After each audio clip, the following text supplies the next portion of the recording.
What camera are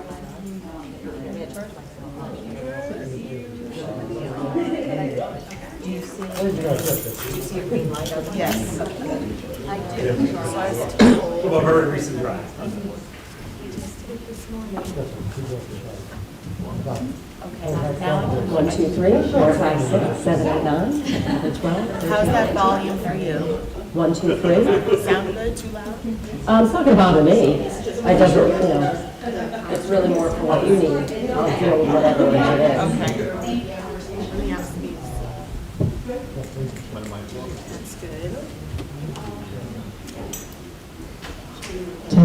Test. 1.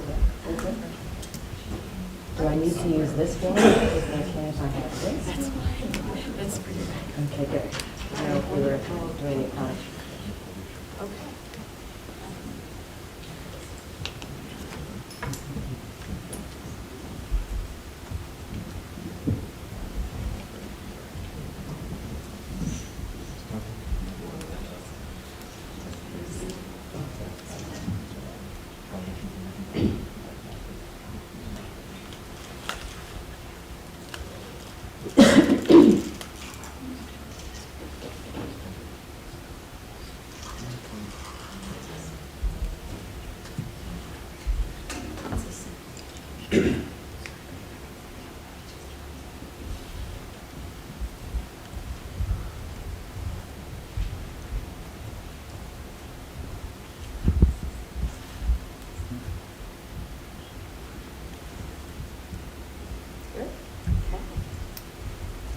Good morning, everyone. My name is Shannon Hargrove, the Director of Experiential Learning, and I want to welcome you to our STAC Chat this morning with Patricia Stark. Thank you all for joining us. I want to thank Professor Soto and her class who are producing this STAC Chat as part of their course, and no pressure on their midterm assignment here. We're grateful to have President Daley here with us this morning. He's going to come up and welcome us all, and then we'll get started. Thank you.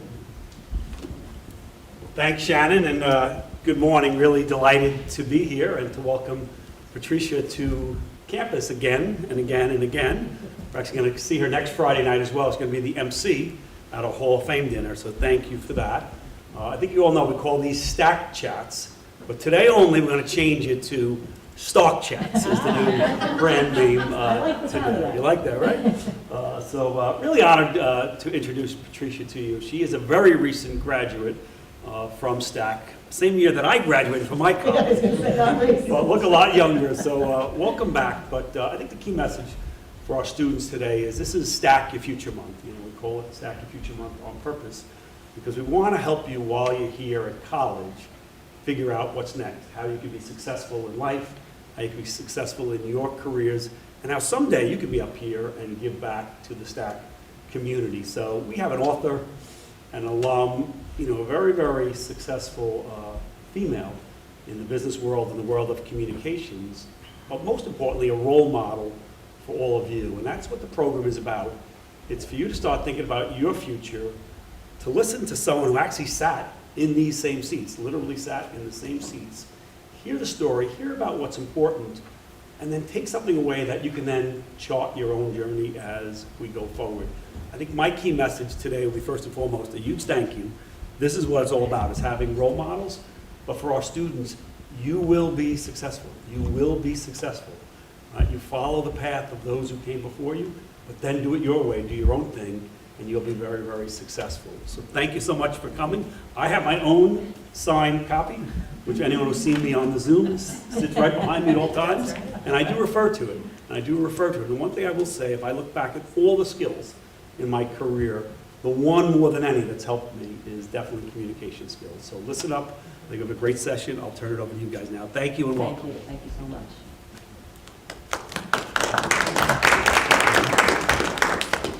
Thank you, President Daley. So Patricia, I'm going to get started and just share a little bit about your background, and then we'll dive into our questions. So Patricia Stark is the president of Patricia Stark Communications, a personal and professional development firm specializing in public speaking, training, media training, body language, communication skills, and performance anxiety relief. Clients include ESPN, Glamour, Amazon, BET, E-News, NASCAR, and the Miss America organization, among many others. Patricia has extensive experience as a health and wellness anchor and television host, national and international news anchor, and has served as a contributor for the History Channel and the Huffington Post, as well as national guest television expert. So after helping thousands, perhaps, of individuals and organizations and students, she has written her book, Calmfidence, How to Trust Yourself, Tame Your Inner Critic, and Shine in Any Spotlight. And it's a comprehensive guide to improving self-talk and outward communication in work, school, and everyday life. So we'll dive into that a little bit. So my first question to you, Patricia, is can you tell us about your journey from when you crossed the stage here at STAC to now? It was a long journey, and I'm going to try and make it as condensed as possible so that we're not here for so many hours. But you know, when I graduated, I thought that I was going to go work for one of the networks. I was going to not have my own business. I never envisioned in the beginning that it was something that I was going to do. So when I got my first job, it was for a local television here in Rockland County. It was called TKR Cable at the time. And the great thing about it was that we got to do everything there. It wasn't a union shop in the city where you were just told you could only touch certain things. So I learned to direct and light and edit and write and host programming and work on live programming. And it, you know, it was terribly not a well-paying job, let's put it that way. I think it was $16,000 a year at the time. But I learned such invaluable things and really learned to appreciate everyone's job. So then by the time that I was working as an anchor or a host or a reporter and I was on-camera talent, I appreciated why things were taking long or everyone else's job, so that I was never kind of the diva up there saying, why is this taking so long? And the All About Me show. So it was wonderful that I had that background. So then I worked for many years in front of the camera, both in broadcast media and corporate media. And then one day I was on a shoot at KPMG up in Montvale, and I was playing the role of a moderator, interview, or host. And several executives came down to record their portions, and they had to read teleprompter and be interviewed, and they were terribly stiff and reading like they were sounding like they were reading, and I'm thinking, oh boy, we're going to be here till midnight. So I started coaching them through it and giving them some tips about how to read the teleprompter, how to sound a little bit more relaxed, how to look a little bit more relaxed, and we got out of there on time. And about a week later, they called me and said, we really appreciate you as on-camera and voiceover talent, but that training worked really well. Would you ever come back in just to coach and train our people? And that was that light bulb moment of, wow, like this could be a business. I could hang my shingle and have a company and do this. So that started off with me buying a teleprompter and contacting someone in the city and that was teaching at an acting school, and I said, look, I've done a lot of research, there's really not teleprompter classes offered here. And they said, well, come on board and let's do that. And then I just started offering more classes, more lessons, and then when someone would say, oh, do you do media training? Do you do public speaking training? I'd say yes, and then I'd go figure it out. Right. Because I wasn't doing that, but I'd call friends that were in the business and I'd say, okay, what do I have to do? And many times I would walk into a room with the imposter syndrome, and I'd be like, okay, how am I going to pull this off? How am I going to do this? But I just kept using that self-talk, saying, you'll figure it out, just let them know you care, do the best that you can from what you know, and I just kept building my business from there. Fantastic, thank you. Just a follow-up there, do you continue to do assignments with broadcast on air as talent as well? Or? I do, so mostly at this point I do a lot of health and medical programming. I work with one company in particular in New Jersey called Inception Digital, and we do a lot of live stream events for new different medical device and new drugs, and we work for pharmaceutical companies and a lot of doctors and physician panels. And we were doing this pre-COVID. Interestingly enough, we would do a lot of these live platforms. Their platform is called Pando, before Zoom was even a thing. And we would be in hybrid situations where we would have groups of people in the room, but then we would be on different platforms in different various places across the country or even internationally. So when Zoom came about and we had to pivot to virtual, I was like, I already kind of feel like this is a good Ready to comfort go. zone for me. Wonderful. So, yeah. Okay, great. Thank you. So I'll turn it over to our first question from our student audience, Samantha. So my first question would be, what tips do you have for connecting with your audience and making sure they're engaged, whether you're online or in person? Yeah. Well, I think it's really to know your audience and to know why they're there. And no matter what channel you're on, no matter what platform you're on, everybody's really tuned into WIFM. What's in it for me? Why am I here? Why am I listening to this? Why am I giving my valuable time to everything that's vying for my attention? What's going to make me have some value of being here? And I think that when you make the audience, the viewer, whoever the person is that you're talking to, you make them be your priority, and you think, how can I be of service? How can I give value? How can I really make it worth their while? I'm a person of faith. I always say a prayer before I go into whatever I do, and I say, help me give them more than their money's worth. Help me do more, give them more than they're expecting. And I think that there's that old saying of people don't care how much you know until they know how much you care. So I always want to make sure that that comes across, and that I do whatever I can take when I'm working, whatever it takes. If I'm working with clients for the first time or giving a presentation to a particular group, I will go and I'll do my due diligence. I'll find out about their products, their services, or what's important to them, what keeps them awake at night, what are the best ways for me to really tailor messages, because there's a lot under the umbrella of communication skills and body language and positive psychology. There's so much that you could talk about, but how do I find out what it really is that they want to hear about? I had a friend many years ago that was a professional speaker, and she would run into the restroom right before, as everybody was milling around, and she'd just sit in one of the stalls and listen to what the chatter was about what they were hoping to hear, or what they were thinking was going to be boring or not worth, and she'd get all this valuable information and go up on stage and use it. And I thought, that was brilliant. It's helpful. All right, perfect, thank you. And then my second question would be, how do you think your career would be different if you had someone like yourself coaching you from the beginning? Well, I think I just would have achieved certain things sooner. One of the reasons that I wrote the book that I did was because this was a book that I really needed a very long time ago. I was not someone that grew up with a lot of confidence or good self-esteem. I was very introverted. I was quiet. I didn't always feel good or think the right thoughts about myself. It was a challenge. There's that, I talk about in the book, there's that inner critic and then there's that inner coach. And we can all tap into that inner coach, but we have to believe that we have value and that we have something unique to offer the world. And I like when I work with younger groups of people, I always say, look at your fingerprint. Really, there is no one else in this entire world that has this same fingerprint. So no one can touch life the way that you can. So whatever it is that you're just doing, just put your personal fingerprint on that. And I think if I had had someone at a younger age that was mentoring me and helping me find that confidence sooner and correct that negative self-talk that we all experience. I mean, studies show that human beings in general, 70% of our self-talk is negative.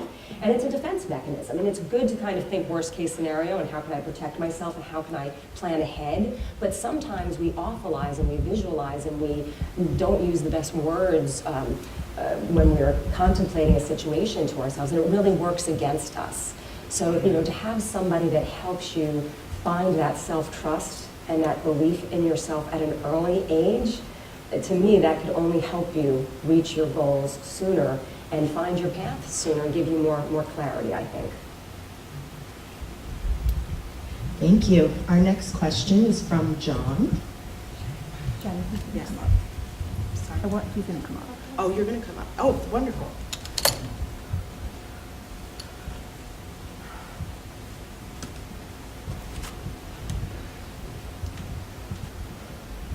Thank you for your time.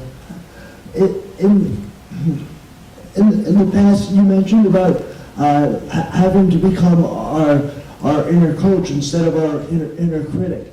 At our college age, for those listening at home, and of course here today, what advice would you give to us college students about taking that kind of inner coach into the workplace with us?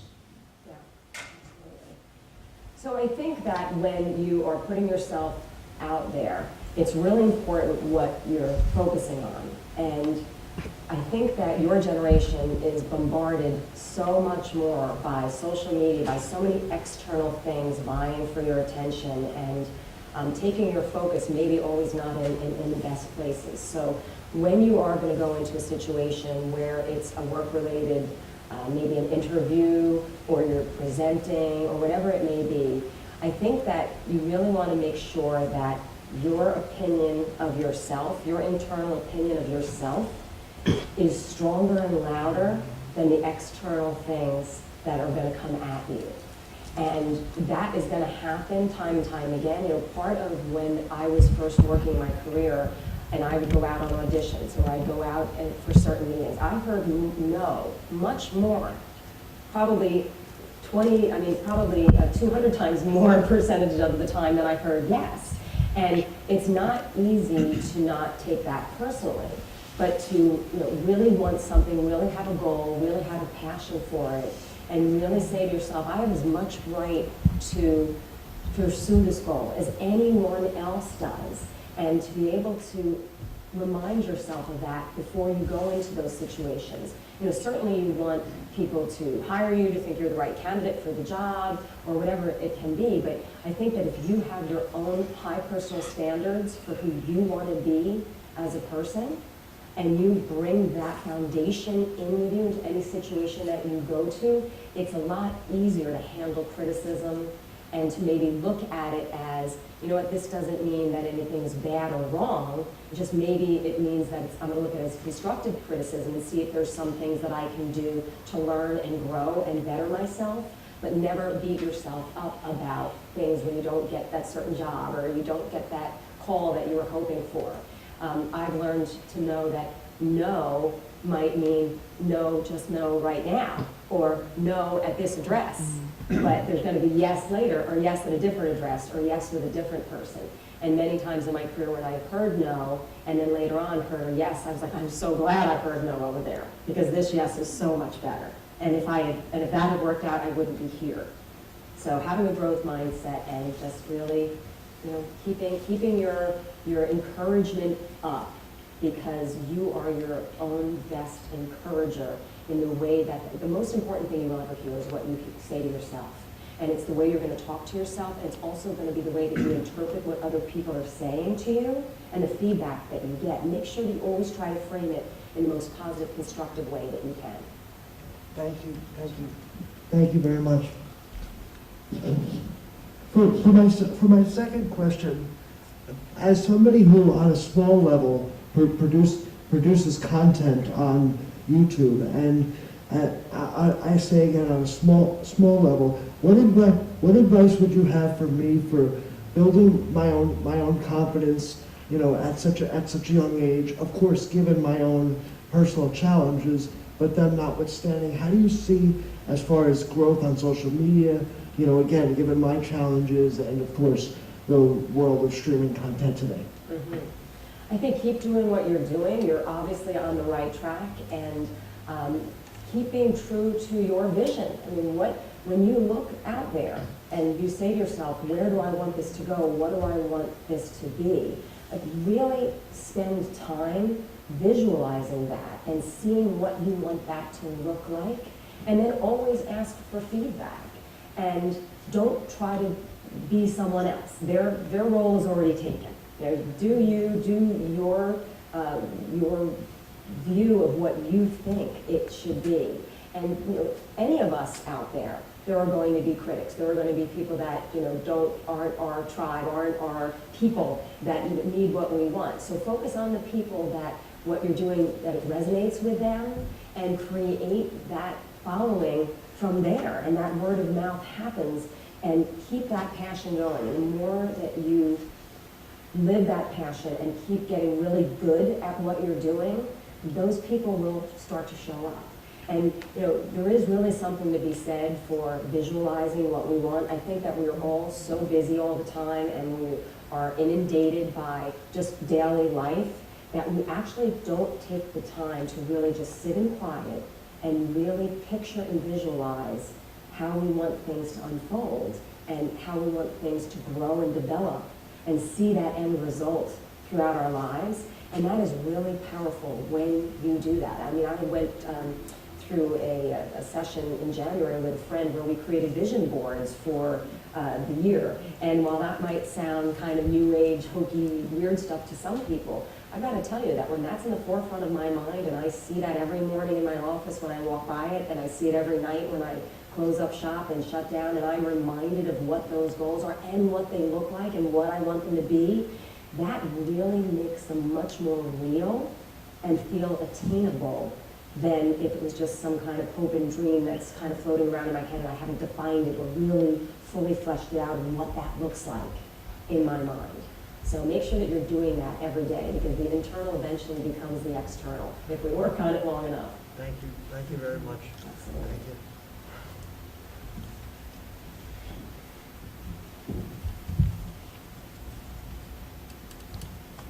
Thank you, John. And I agree, that's so great to be able to kind of concretely document your goals so you can, when the times are getting rough and you're feeling the negative self-talk, you can go back and kind of reflect on where you're headed or where you want to head and get yourself back on course, I hope. Our next questions come from Victoria. Hi. First of all, I just want to thank you for being here. You're such an inspiring person, and that's my pleasure to ask you these questions. I'm very honored. So my first question would be, what was your motivation behind writing this book, and what would be the biggest takeaways you would want the readers to take it from the book? Great, thank you. Yes, so I went to my first book marketing and writing conference in 2007 out in California. I just signed up for it, flew out there, didn't know what I was doing, but I just felt this burning feeling inside that someday I wanted to write a book. And throughout my journey, you heard me mention that I didn't have a lot of confidence, I didn't have really strong self-esteem. As I worked on that throughout my life of kind of getting knocked down, getting back up, hearing no and still persisting, I was constantly trying to drown out that inner critic with books and with audiobooks. And a lot of them were personal development and professional development books, because at the time I didn't have a strong enough inner coach, so I was trying to pull from other people and success stories and biographies and people that I admired. So I was constantly trying to bring, good stuff in, rather, garbage in, garbage out. I was trying to put good stuff in so good stuff came out. And over the years, it had such an impact on me that I was like, I hope that I can do this one day for someone else. And then through all of the years of the coaching and training, I was creating packets for clients and students, and they got bigger. I think I started out with 6 pages, and suddenly I'm handing out this 55-page packet of information and tips and those things. And eventually I was like, this is becoming part of the book. So as it went along, originally I was thinking I was going to write a book for public speaking, for media training, for the core of what my business was. And then as time went by, it was kind of twofold. I was thinking to myself, I don't want to just have a book that's only going to have a certain reach. I want to be able to do some of the books like that impacted me. So I thought about it for a while, and I said, well, who doesn't want to have calm in their lives? Who doesn't want to be more confident? And working with the different clients and students over the years, that was the single kind of theme that kept coming up. Everybody kept saying, I want to be more confident on stage. I want to be confident in a job interview. I want to be confident in front of the camera. But I get nervous. I get anxiety. I get that physiological reaction of my heart pounding and that out-of-body experience. I need to find my calm. And I was like, that's the two things that everyone was looking for. So as the book was developing, the last chapter was originally called Calmfidence, which is the blend of calm and confidence. And then as it went along, I was like, no, that's the whole book. So I literally went back and highlighted the word wherever I used calm or confident or confidence throughout the book and changed it to that word. Then I went and found out how to register trademark that name so that it could be my trademarked name for my coaching and training and things like that. So it was definitely a long process. And I mentioned to somebody before we got started today that it was the longest birth-giving process of my life. It took me about 7 to 8 years to get this book done. A, because you don't know what you don't know. I didn't know what I was doing. B, I couldn't do it full time. I was raising a family and running my own business and taking care of aging parents, and there were so many things that I was juggling, so I could only do it part-time. But in retrospect, now that the book is done, it wouldn't have been the book that it is had I published it that many years ago. So much more took place, so much more expertise, wisdom, stories of clients and students that ended up, the time it took ended up being a gift for me because it wouldn't have been what it is. So that's how the book came about. Thank you so much. That's very interesting. And my second question would be, what can you share with us about entrepreneurship and how to get started in the communication business? Well, one thing that immediately comes to mind is I once heard someone say, and I wish that I could quote who it is, but they said that everyone is self-employed. And what that really means is that even if you're working for someone else, it's really up to you to do an amazing job at your job, to have certain standards at your job, to go the extra mile, to have the plus factor. And those are all things that would make us stand out working anywhere. Because so often people go through the motions, they don't go through the extra mile. They think, oh, well, you know, this isn't my business, so I'm just going to do what my job description says. But the standouts are the ones that think of themselves as, I'm in the driver's seat. I'm really self-employed for my own success wherever I am. But then beyond that, running your own business and starting your own business, I think that at some point when I started freelancing, which was really scary in the beginning, I just talked with a lot of freelancers and they said, you know, that they felt that freelancing was job security because if one job backed out or if they didn't get hired again, they had 12 other irons in the fire. They were always looking for that next job or had multiple things cooking at the same time. So they felt like they weren't relying with all of their eggs in one basket. And then that for me developed into running my own business and feeling like I want to control my own destiny. I want to be able to control my own schedule. And when I went out on my own, it was when I first had my son, and he's 18 now. And we went through a lot of really tough infertility issues, and he became our miracle baby. And when he was born, I remember thinking, I only get to do this once. I want to be there for all those important things. And that's when I really started my business. And then I would just put it in slots like for times that I needed to be there for him as my client. So if somebody else called, I already have an appointment with a client at that time and that day. So I was able to control not only my own destiny, but my own schedule, my own life, to be there for those things that were really important to me. And is it hard work? Absolutely. For me, getting the work is the work, but doing the work is the perk. Like doing the work is like, I don't even feel like I'm working, whether I'm in front of the camera, I'm coaching people. I just get into this flow where it's just something else takes over and I'm just in this rhythm and it's just wonderful. It doesn't even feel like work.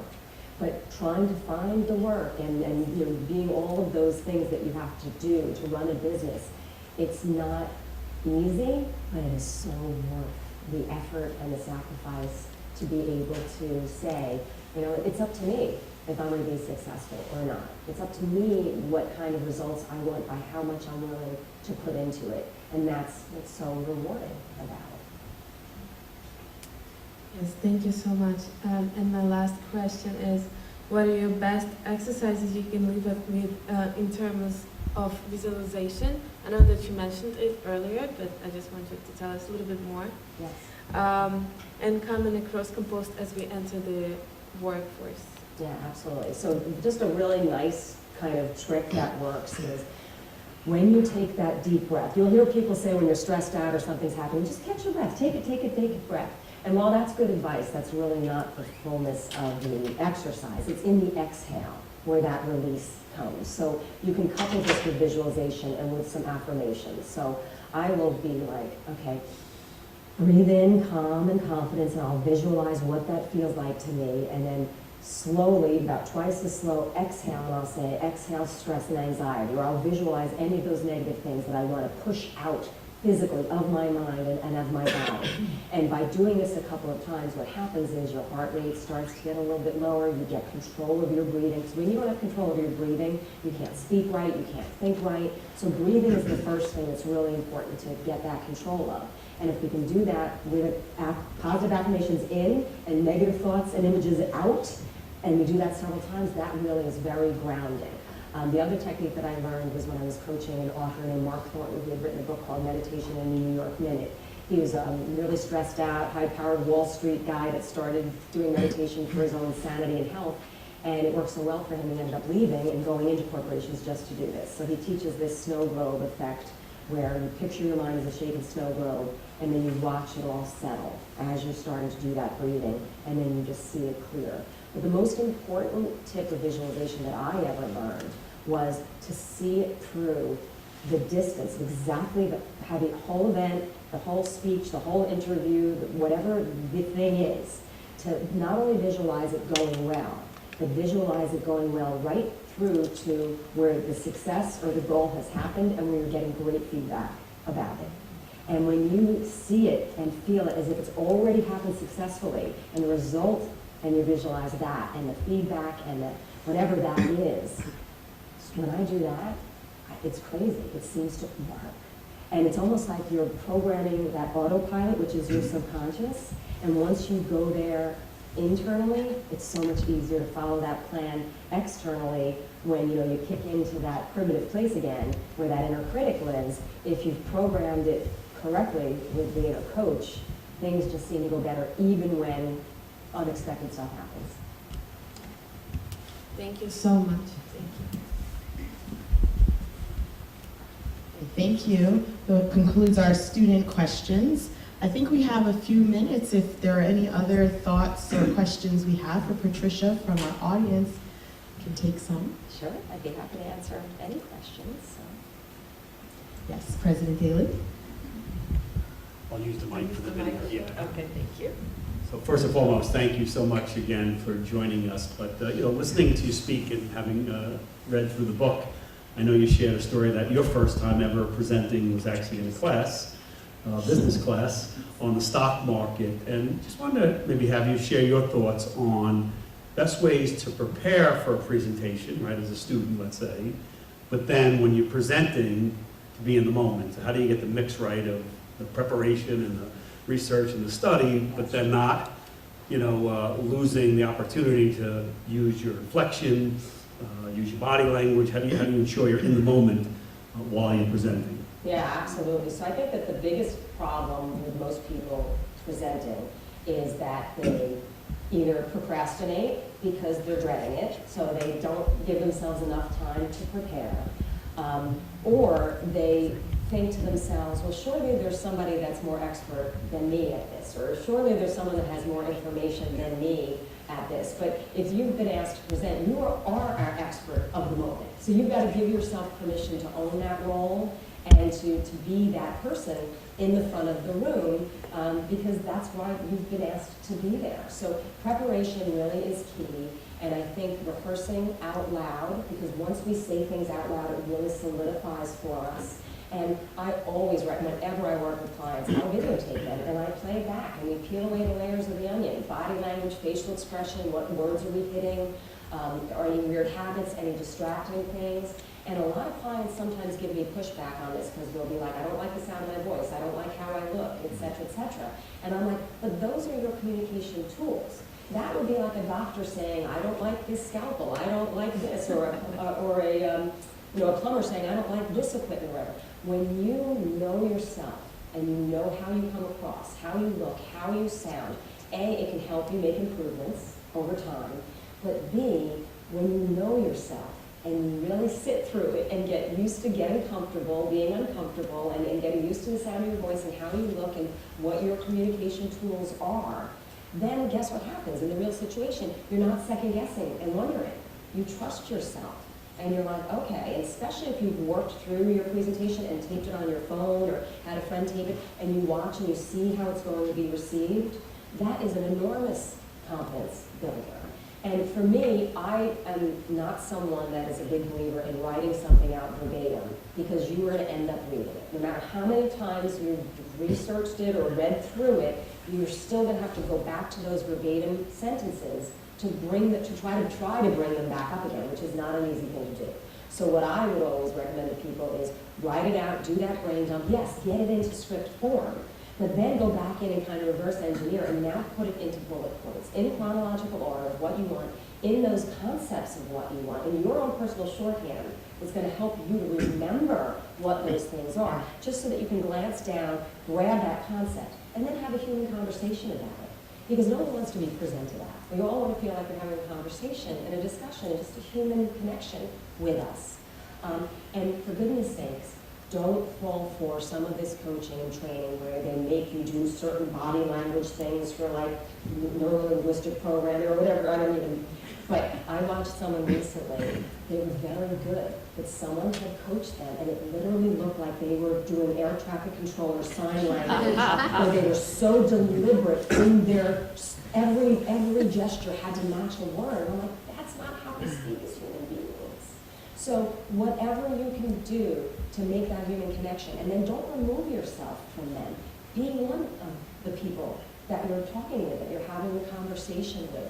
And then always think to yourself, it's just like flying a plane, right? You have to have a great takeoff, so really prepare your intro and what you want to do, and maybe have that a little bit more memorized, just a line or two. And then really know how you're going to wrap it up and land safely, right?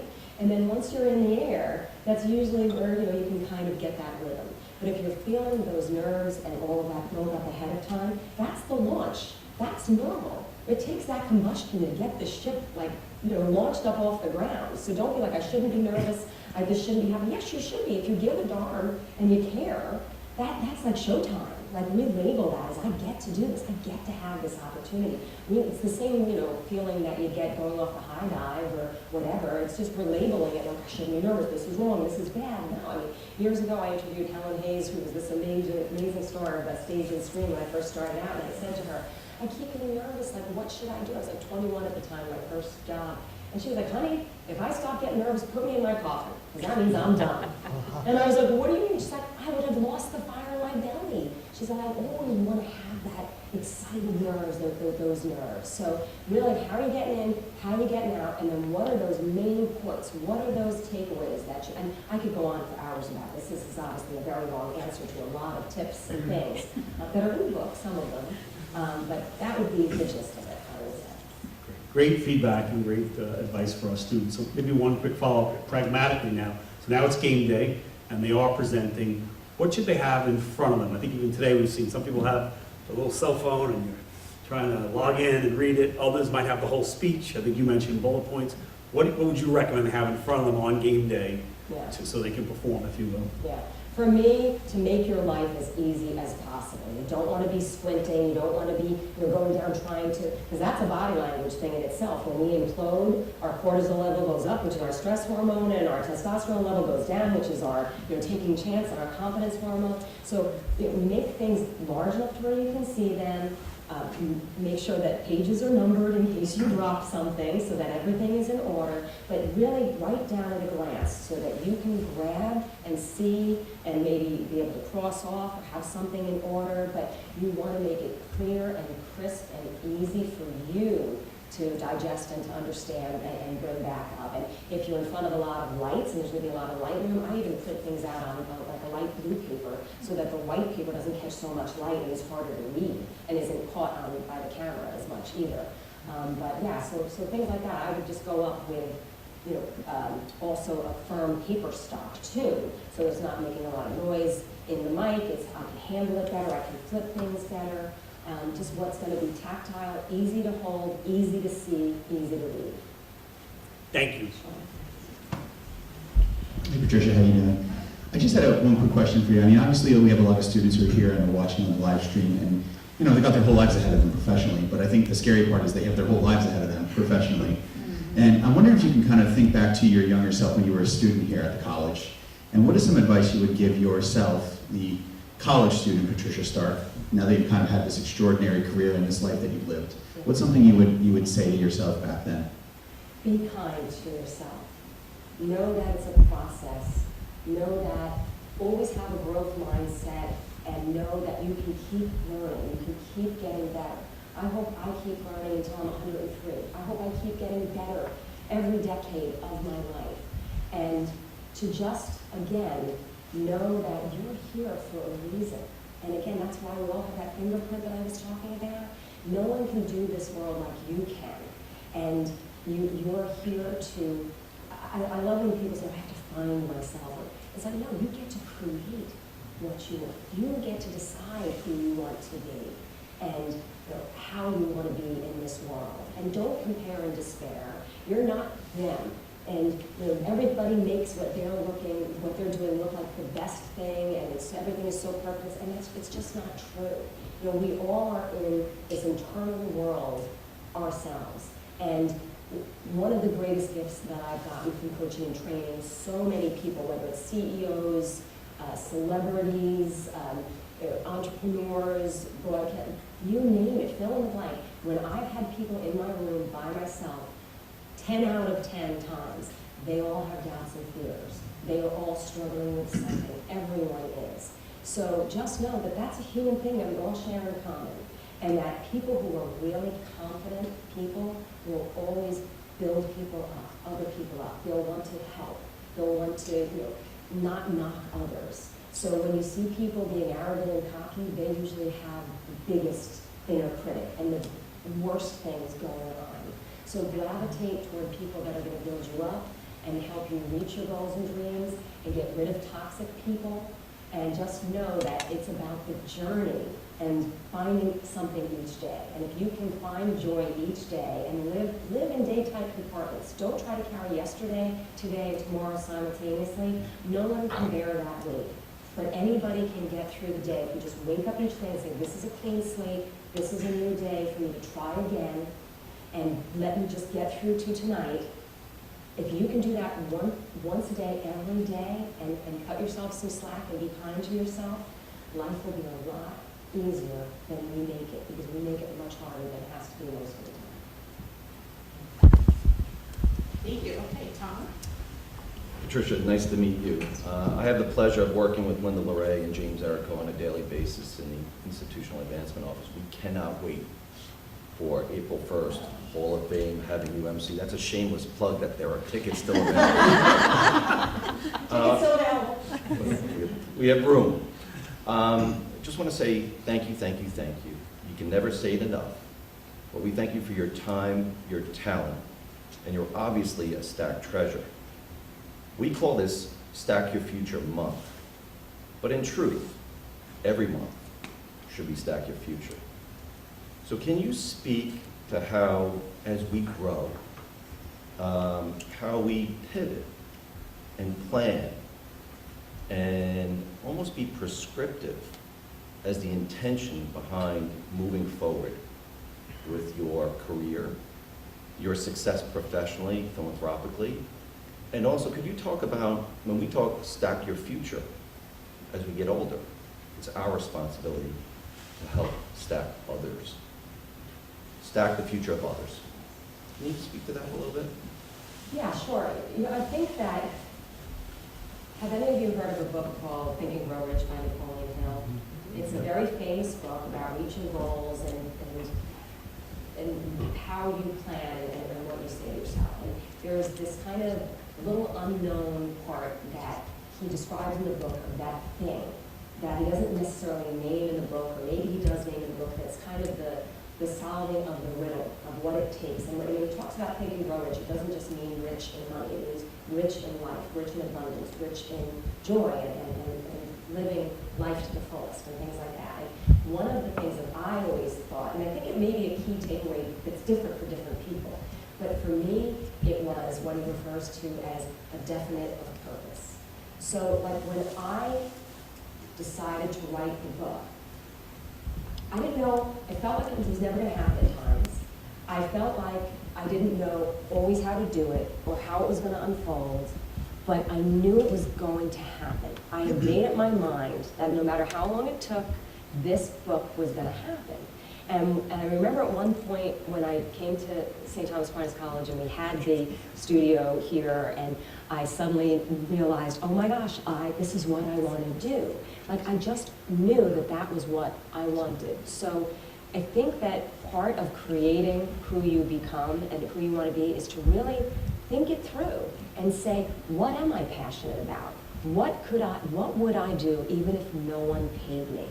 Because there's so many times throughout my career I'd be like, and I'm getting paid for this? this? Like, this is amazing. And it doesn't have to just be some exciting sounding career or some lights, camera, action, whatever that you think. So try to find what you're passionate about, and then really be, you know what, no matter what, I'm gonna make this happen. It could take 10 years, it could take 5 years, it could take 20 years, but I know that I'm gonna be definite about doing this.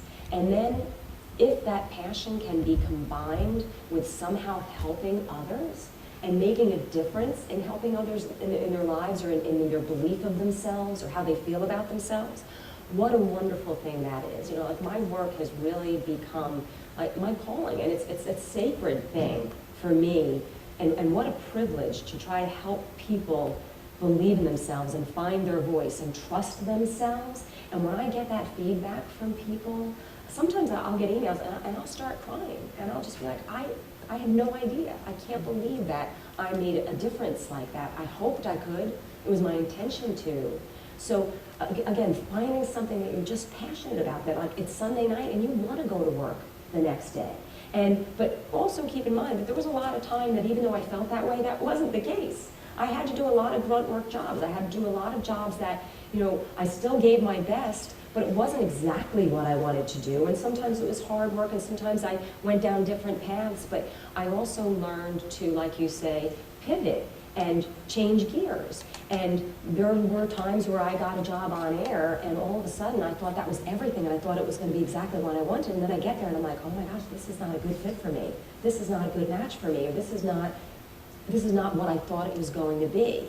And not beat yourself up over that, but just to say, okay, well, guess what? Now I also learned what I don't want to do. And that's just as valuable as learning what you do want to do.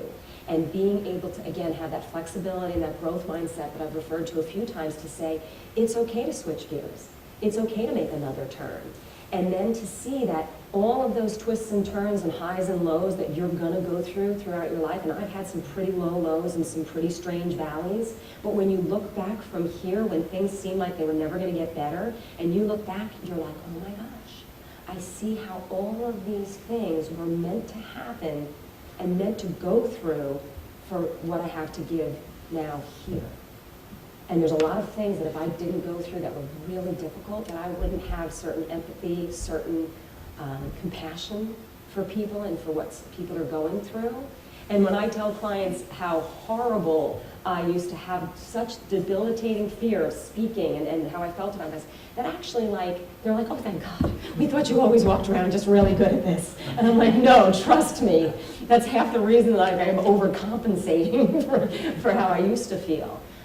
So it really all comes down to it's okay, and it should be okay to maybe always be a work in progress and reach certain goals and pivot and make changes and keep creating and keep becoming.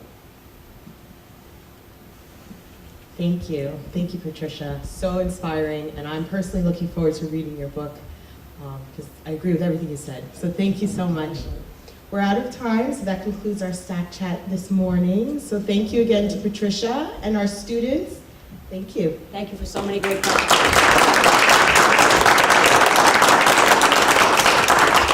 Thank you so much for having me. Thank you. I love it. It's great. Oh, I loved all the questions. It's so refreshing to hear from others, listen to the type of things we talk to students about all the time. Just to hear that it's